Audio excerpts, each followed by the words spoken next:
As gardeners, we are ecosystem engineers, engineering the ecosystem for human benefit, but with intention we can benefit all life.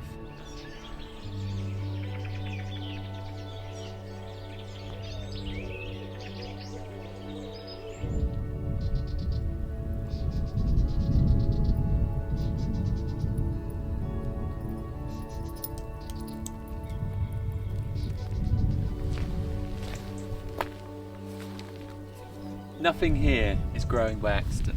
Every plant, every gap or lichen is a response to a subtle change in the landscape. Sun, soil, moisture, wind all affect what grows where. And we can learn from the land. We can learn to read it, and this completely changes our experience of the environment. We learn to see things differently, and this can be reflected in our gardening practice so that we can work with the land and ecology rather than against it.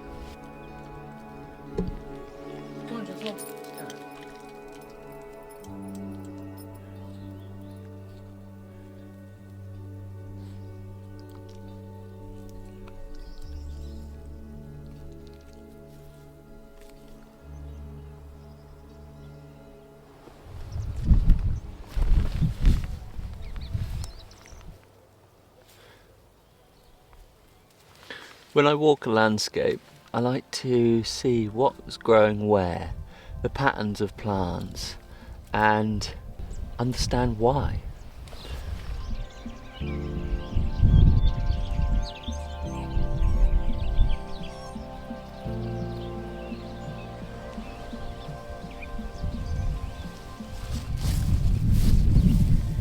For many people, this space would just look like a massive green.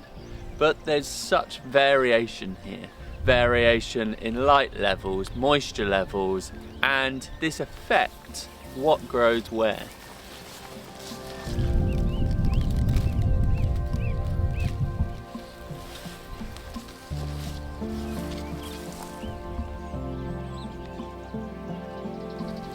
It might seem like an accident, but plants grow in place for reasons.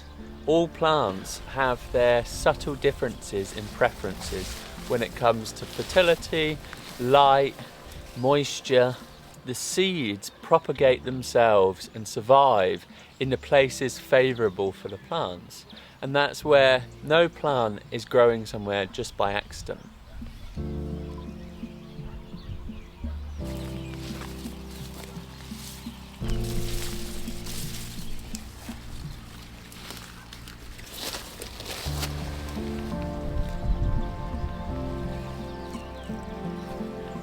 And as a landscape designer, looking at the patterns the plants express on the land helps me in my design practice in looking at what plants clump together, what plants scatter themselves across the land, which are choosing the moisture in the low point of the landscape, where are the plants growing that like the dry or the shade, the things that are growing out of the cracks.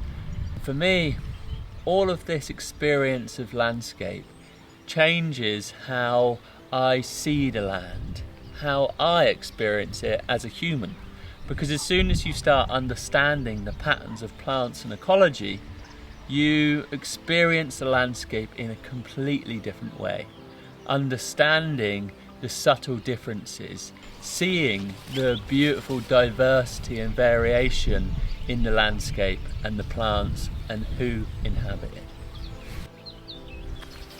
As humans, we often see things on quite a large scale. When we look down on the landscape from a map, when we move at speeds, or when we look on our human scale, we might not notice the subtle differences in the landscape. However, these subtle differences completely change the world for small life. The difference between a mown lawn and a tall meadow, the difference between a dry rock and a moist crevice completely changes what lives and thrives there.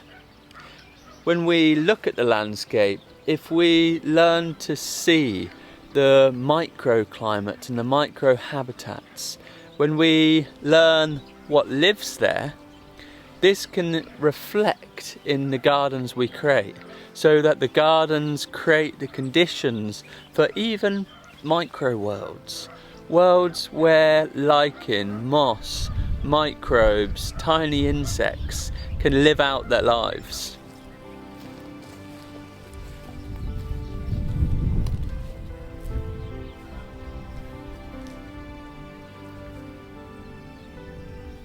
Look at the land.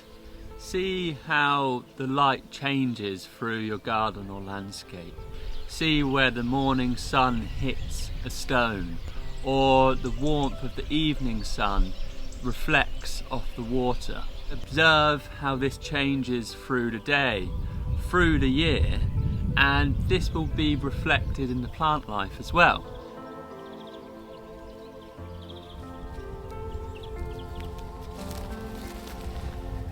Notice where there's dry ground compared to moist areas, like at the side of walls, where the sun doesn't bake the soil as much, so that moisture can be maintained. And then when we go out into the landscape or onto the ridges, we see that the land dries out. And once again, this changes what likes to grow in that landscape. And this means that we can observe what's growing there and take this into our garden, understanding that if we want to grow a dry loving plant, we want to be planting that in a place that is dry and suitable conditions for that plant. Walk the landscape and see how comfortable you feel. How sheltered is this space? Because if you find a place very sheltered and you feel comfortable and want to stay there, chances are that other life will feel comfortable there as well.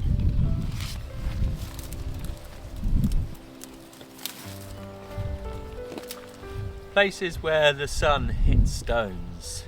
These are places that capture heat through the day and that can be released in the evening. And these spaces completely change the conditions for plants. This gives us an opportunity as gardeners to grow and ripen fruit, to grow plants that wouldn't usually grow in our climate.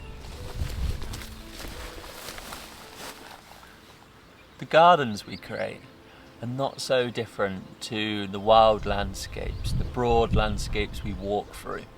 They are just miniature ecosystems, still holding the same ingredients as the broad landscape. When we understand this, we realise as gardeners we are ecosystem engineers, engineering the ecosystem for human benefit, but with intention we can benefit all life and provide for our needs as humans.